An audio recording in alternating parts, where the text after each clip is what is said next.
چند تا آهنگ جدید و قشنگ اجرا کنیم بمونیم یادگار.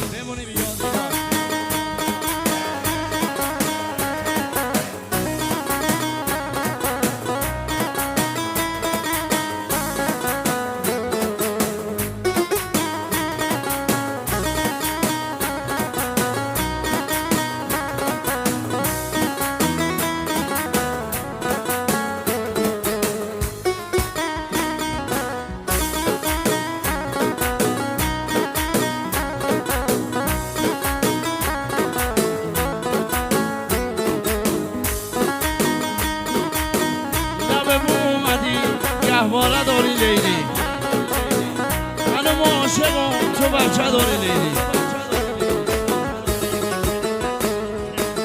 هدیه ها رو یکی یکی تحویل خود مردم ها دارم.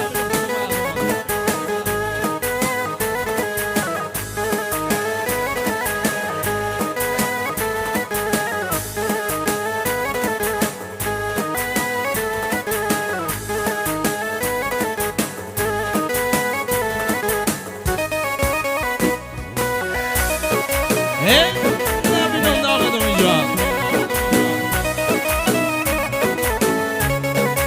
ایران جدید و قشنگ.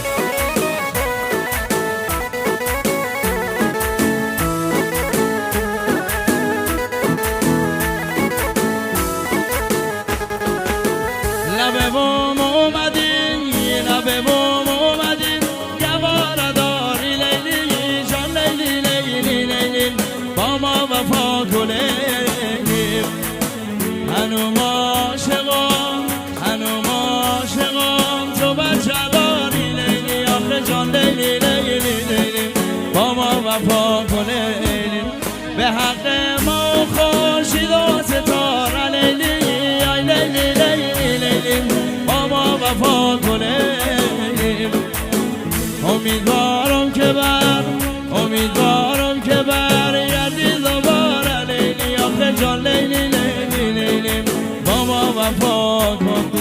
های لیلی لیلی لیلی با ما وفا کن لیلی های لیلی لیلی لیلی جونم فدای لیلی ندارم طاقت یکم جدایی لیلی ندارم طاقت یکم جدایی لیلی.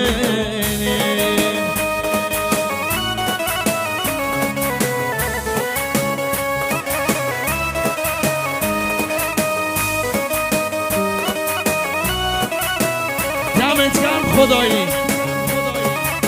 بگو الان کجایی؟ اینم چنین این روزای اینستاگرام.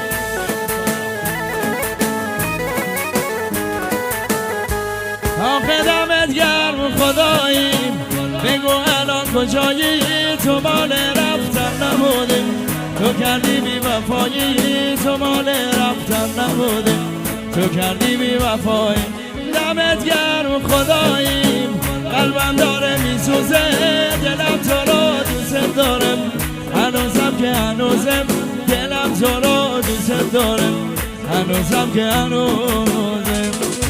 دمت گرم نبوده که ببینی چی کشیدم این جوان. دمت گرم نبوده ببینی تمام نمیشه این غمام. دمت گرم نبوده کی بشه تمام میشه این بغض شبا.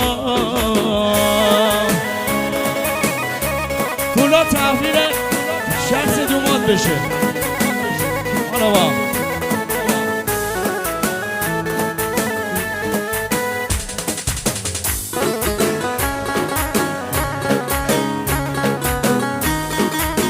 یارو شادمات یه خورده خلوتش کنید. اونو شادمات خلوت هست.